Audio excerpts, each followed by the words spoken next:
फरकन लगे। माता का आशीर्वाद मिल गया, माता जानकी का बायां अंग फरकने लग गया। ये शुभ संकेत होता है। माताओं का यदि बायां अंग फरके तो शुभ होता है, और पुरुषों का यदि दाहिना अंग फरके तो शुभ होता है। बाम अंग फरकने लग गया। इधर राघव गुरुदेव के पास में आए। गुरुदेव ने पूछा भी नहीं, कितने भोले मेरे राम। गुरुदेव ने पूछा भी नहीं और आते ही आते बोले, गुरुदेव वो थोड़ी देर हो गई, उसके लिए क्षमा चाहते हैं। वो जनक जी की पुत्री है ना जानकी, वो हमको फुलवारी में मिल गई थी, तो उनका दर्शन करने लग गए थे हम, इसलिए विलंब हो गया। कितने भोले हैं राम जी, कोई छुपाव नहीं, कोई दुराव नहीं।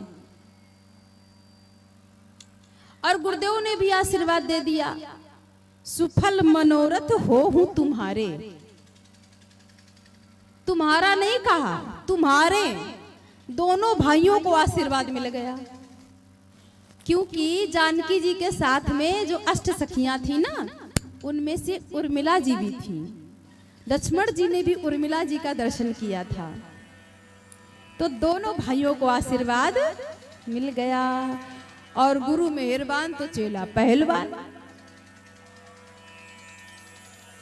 इधर माता जानकी आई घर, तो जैसे मैया ने पूछा तो स्पष्ट बता दिया, कोई छिपा नहीं।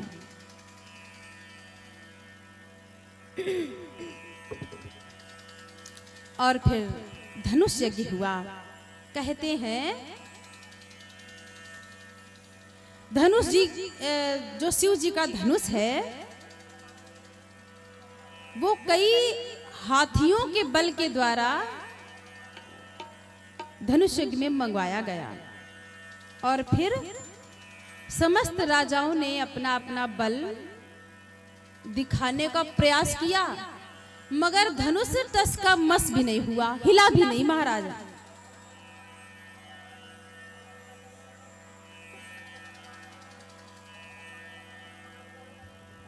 बोल देना नीचे बैठ जाओ, उनसे बोल देना नीचे बैठ जाओ थोड़ी देर, ऊपर नहीं आएगा कोई।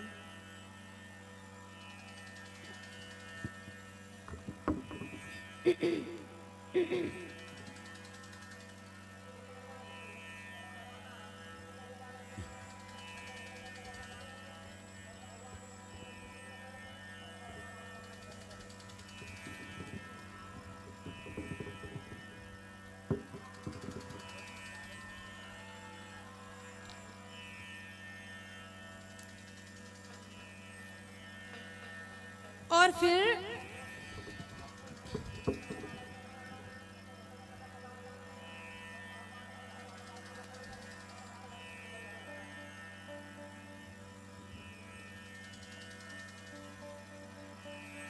उस यज्ञ में विश्वामित्र जी भी अपने राम लक्ष्मण जी के साथ में आए।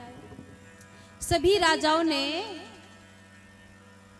अपना बल दिखाया, मगर धनुष तिल के समान भी नहीं उठा। जनक महाराज जी निराश हो गए और मन में विचार करने लग गए कि मैंने कोई गलत संकल्प तो नहीं ले लिया। ऐसा मैं जानता कि ये पृथ्वी